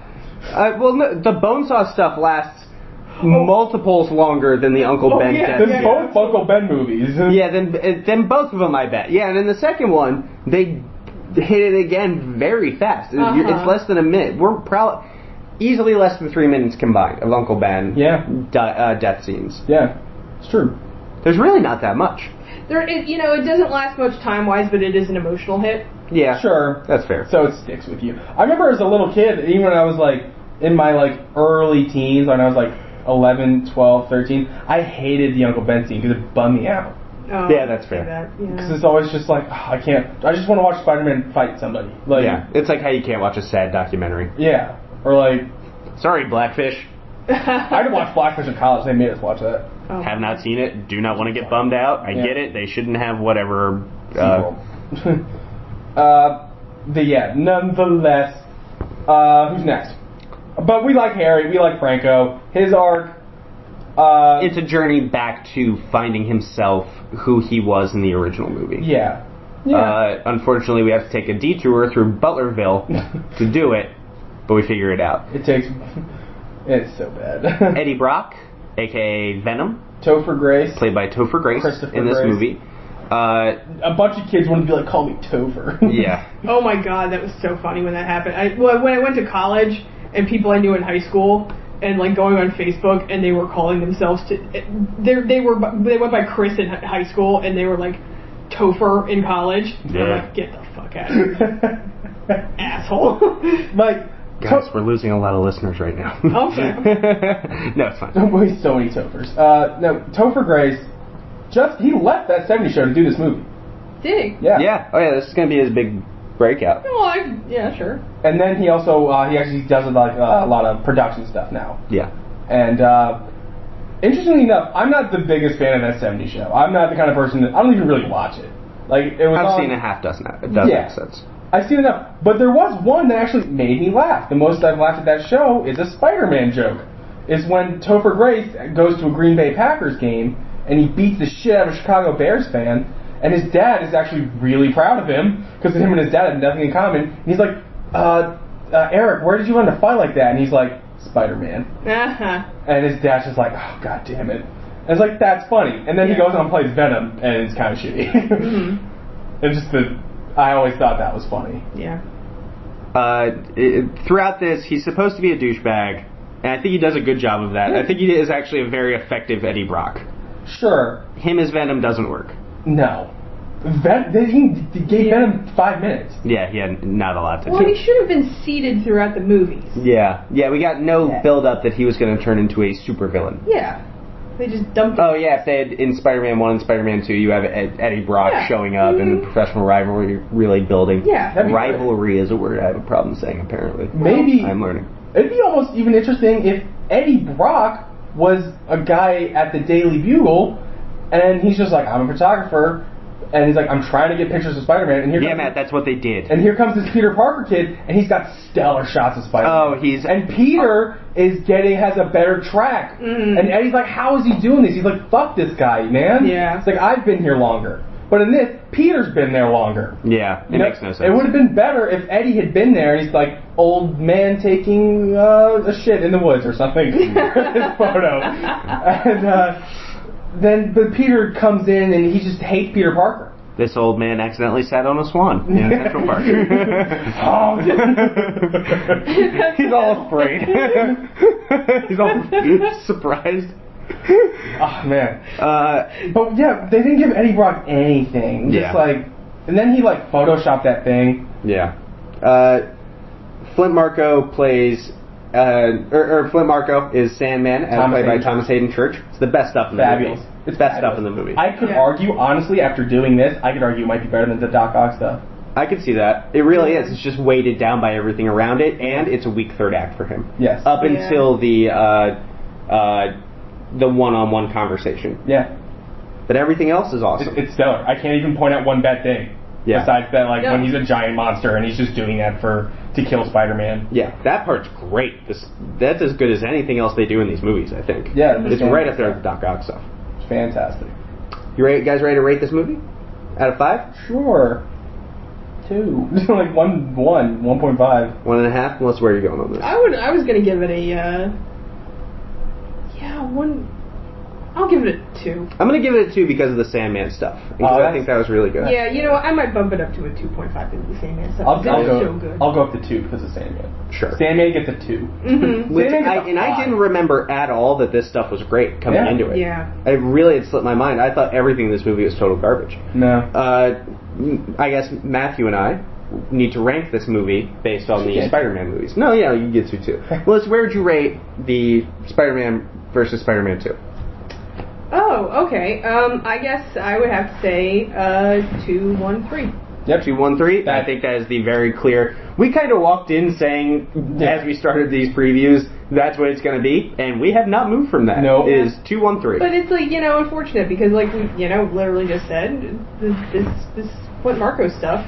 Fabulous. It's so good. If this had been the movie, this would, could have been number 1. Imagine if at the end or something, Peter agrees with Flint and there's another scene of his daughter and Spider-Man is on the roof or something with Flint or something, or Spider-Man gives him a good word, or the Parkers or he's fine, he gets visitation or something. Yeah. Something where Flint actually gets to help his daughter. Maybe Spider-Man finds a way to help her get cured. Right. Maybe Dr. Kirk Connors could help her. He's a physician. Or not a physician, he's a physicist. Physicist, but I mean, you can figure Well, they got his ties to university. Yeah, maybe something. That would have been really cool. Yeah. Because he's a character, he's a villain like Mr. Freeze. He has a purpose.